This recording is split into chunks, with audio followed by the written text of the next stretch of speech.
Hello folks, and welcome to Linux for Seniors. So in today's video I'm going to talk about Manjaro, Plasma Desktop, and calendars. A couple of calendars, one's built in, and I'll talk about one that's installed. Now some folks like large things, whether it's calendars or mouse pointers. So I'm going to talk about mostly calendars, but I will talk about mouse cursors toward the end if you want a large one, for instance, for a pointing device, as they say. So before I get going, if you don't know too much about my channel, can I give you a brief tour before we get going? And explain to you, first of all, I just started this new project on February 9th using a very large mouse pointer. My previous channel, I had over 450 videos, just to let you know. And my new project, Linux for Seniors, really it's Linux for any age, but my intent is on making simple videos, so hence none of my videos will be under 2 minutes. I highly encourage that you subscribe for multiple reasons. One is the fact that you can start this video and any of my videos and then hit stop, come back tomorrow, the next day or following week, click on it, and it'll resume. You'll also have access to other subjects that I'm going to be producing in the future. So I have a couple of tips for you. So first of all, let me cover the first one that I think is important to understand with some folks.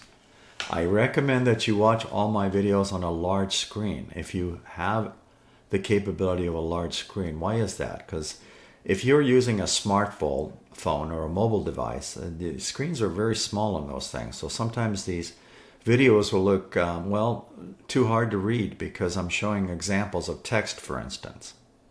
So again, most people that are watching videos for Linux have a computer. So I encourage that you watch that. And also, most of your web browsers can do stuff like this. What am I doing right here? I'm using Firefox, and all I'm doing is holding down the control key and scrolling up and down to make this larger. Okay, so you can do stuff like that in the web browser, for instance, for text. But my recommendation on my videos is to try to watch this in the largest screen possible to get the full benefit. With that said, let me move on. I have some links here. There are more than 5, so up here, most new users will miss this. This is a limitation by YouTube, not me. There's only 5 links up here out of these links down here. So obviously you can see there's more than 5. So my videos are located here. The library is currently somewhere around 30. You can scroll in here, but you can also do yourself a favor and click this magnifying glass. It doesn't matter where you at to click this magnifying glass. It's always here if you're using a standard web browser. If you are using a mobile device like a smartphone or an iPad or something, you more likely are using a YouTube application, not a web browser. And that normally is not there then you would be clicking on that. And that searches all of YouTube. This only searches the internal YouTube side of my Linux for Seniors. And I can just tell you this flat out. My previous channel and this channel are all, or used to be, and this one will be, keyword searchable. So I'm going to put in the word rodent. No, actually, I'm going to put in the word mouse, as in computer mouse, and hit enter. So it's going to search through all of my current videos for the word mouse, and wherever it appears, wherever I have some keyword that says mouse on it, will appear with these videos starting first off the list. So that has the word mouse in it, that has the word mouse in it, that has the word mouse in it, and you can see these are different Linux distributions. That one has the word mouse somewhere, here's the word mouse, and so forth and so on. All right, hopefully that was clear. So sometimes I also dump stuff in the community tab just to have fun with some things. If you get out your smartphone or something that has internet on it, maybe an iPad with internet service, but most of the time we're using smartphones when we scan QR codes. If you haven't discovered that, open up the smartphone camera and just point it at this code. And you should say, if you're using an iPhone, for instance, it'll be like a yellow box will pop up and you can click on it and it'll go directly to my YouTube site and you can bookmark it. So share that with your friends and family or any Linux enthusiast. All right, with that said, I think I talked about the About screen. I talked about when I started this website. Again, this is my second project in 4 years. My intent is on trying to make simple videos, but my videos are going to be long. None of my videos are going to be under 2 minutes. I highly suggest you subscribe. And now I'm going to move forward. So I am going to, again, talk about calendars. But before I do that, I'm going to give you a quick system information using Neofetch. No big deal. Just identifies the distribution that I'm working with. In this case, Manjaro 64-bit version of the Plasma desktop. Don't read too much into the hardware because I do other work. Somebody asked me why I carry so much RAM. I do other work. Let's leave it at that. So I have a large calendar. Depending on your screen resolution, what is yours set for? That also will have a bearing on how large some of this stuff is. I have a 1920 by 1080. My monitor happens to be 43 inches. I like big things like that. I wear glasses, so it comes in handy for me. You may not have that option, but you may have some resolution options. In other words, changing the resolution. Normally when you go north of 1080, like in here, things get a little smaller, but you get more on the screen. And the opposite goes when you drop it to lower resolution modes. You may not have that option, but I just thought I'd mention what I'm running on my current screen resolution. So if I click this little guy here, this is already built into your Plasma desktop. It's just a simple calendar. If you want some more options, you can click the little guy here, these little squiggly things next to the little pin, and you'll come up with digital clock settings. However, click the second tab down under calendar, and then you can turn on some things. I'm going to use astronomical events, which are kind of like moon phases and seasons, and then holidays. And when I hit apply, just like you have to do with any Plasma desktop, it's going to populate some extra boxes. So astronomical events are lunar phases, in other words, the moon. Astronomical season are solstices, equinoxes, that kind of thing. 4 seasons. Holidays, go find your country. You know, I know a lot of folks, YouTube is not just generated toward the country you're producing videos, it's all over the world. Okay, I'm from Iceland if you're curious. But more importantly, I'm going to scroll down and find the United States. There it is. I'm going to click it. I'm going to hit apply. So now I'm going to hit cancel. So those are events. So Groundhog Day, did he see a shadow? It's just a funny little thing. If you've ever seen Groundhog Day, the movie, it's all about the little groundhog. If he sees the shadow, we have X amount of days of winter, that kind of thing. All right, I'm just throwing some humor, folks. Full moon, Lincoln's birthday, President's Day, another new moon. You get the idea. Simple calendar. Right click, adjust time and date. Also simple calendar and clock. Now let's talk about something bigger. And I'll make mention of this mouse pointer toward the end here if you're curious.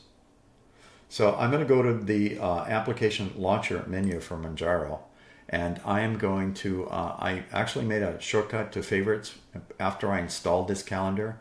And there are many things to install also. You can go to the add and remove, and I'll show you what the name of this thing is if you're looking to go to your software store for add and remove.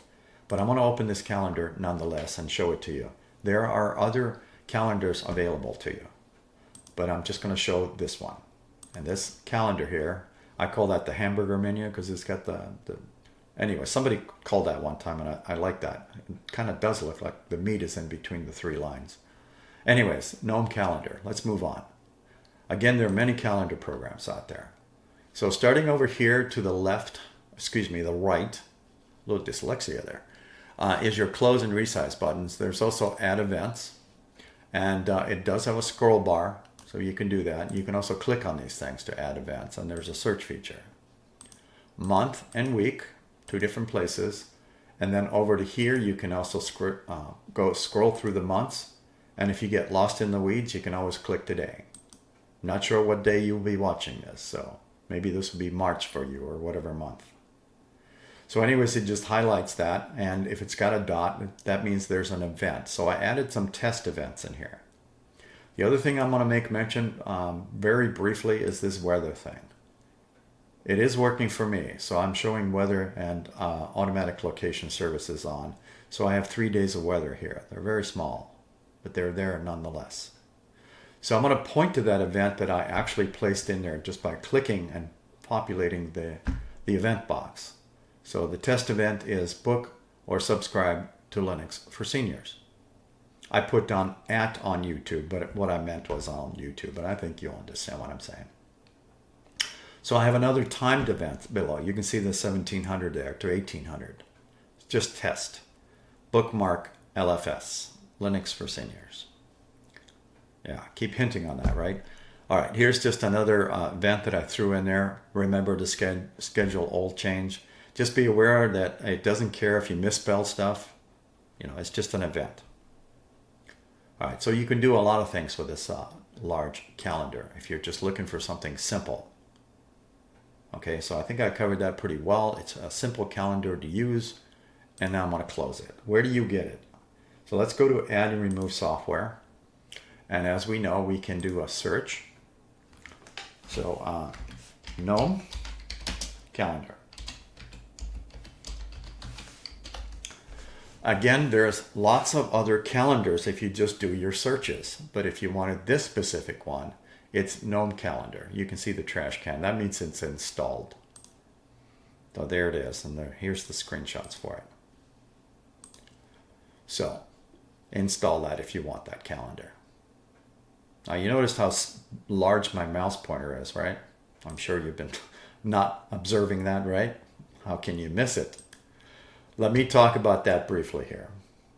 So where this is actually stored is in this folder right here. So basically I'm going to go to my home folder, and I'm going to basically point out that you have hidden files and folders in here.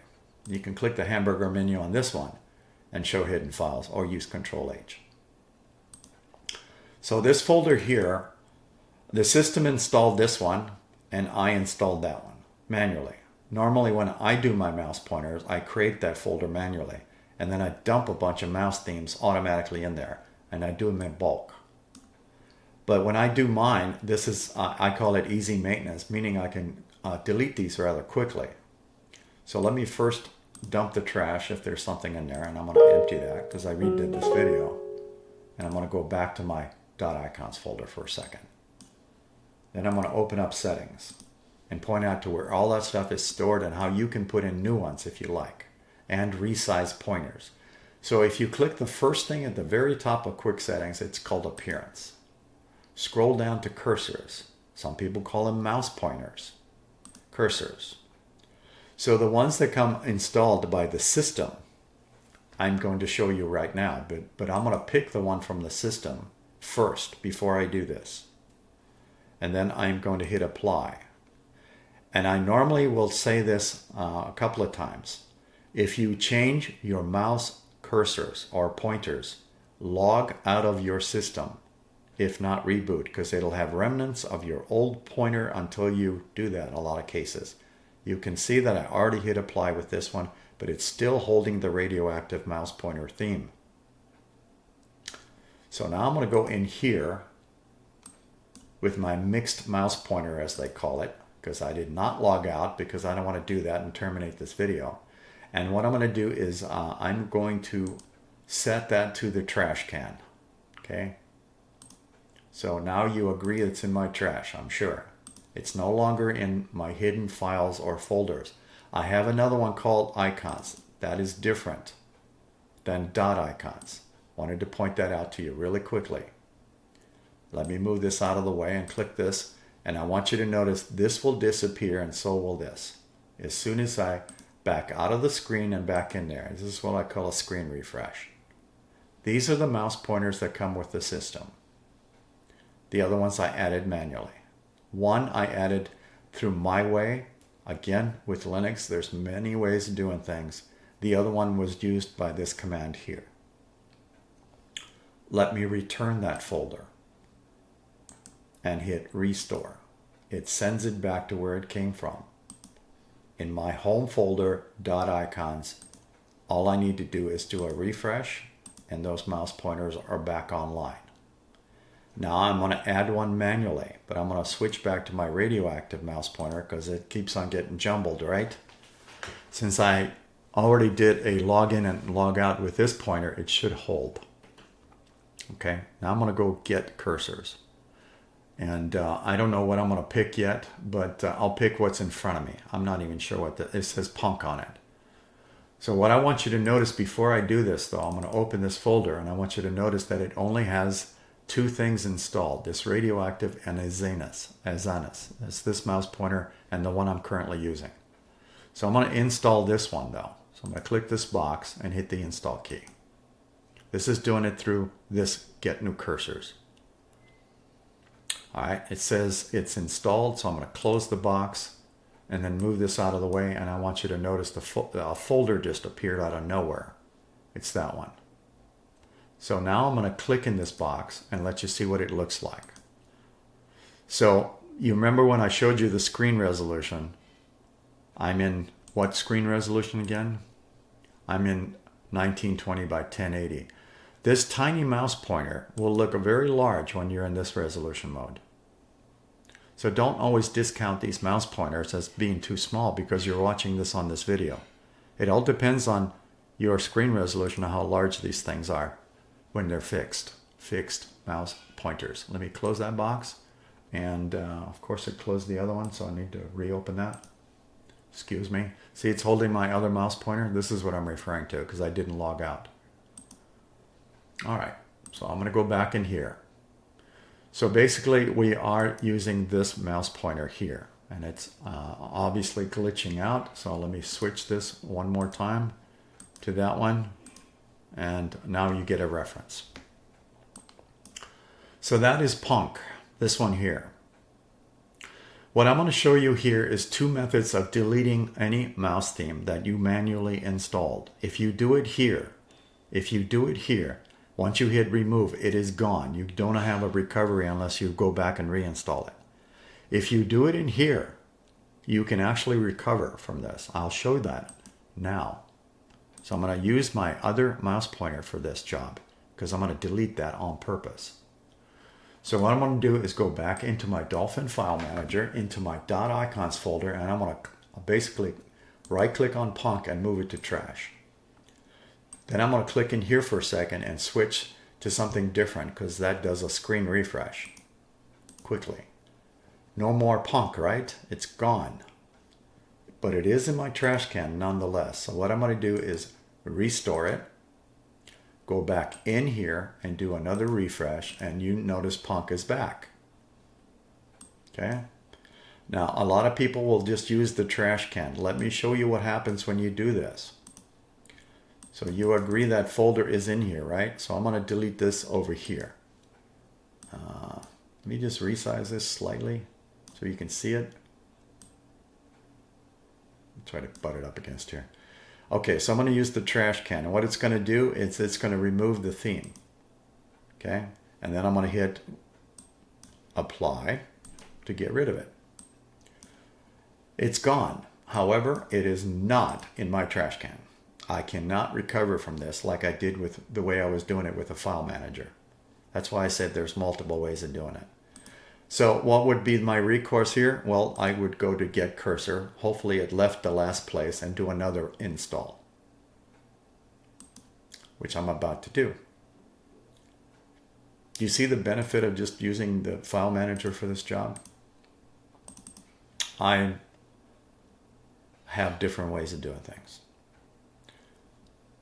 You don't have to use my method. You can certainly use this method. Just be aware when you do that, it's gone. If you changed your mind, you can certainly pull it out of your trash can rather quickly, right? I'm going to hit the delete key. It's in my trash. I'm going to click in here. It's gone. I'm going to right click on this, hit restore. It's back.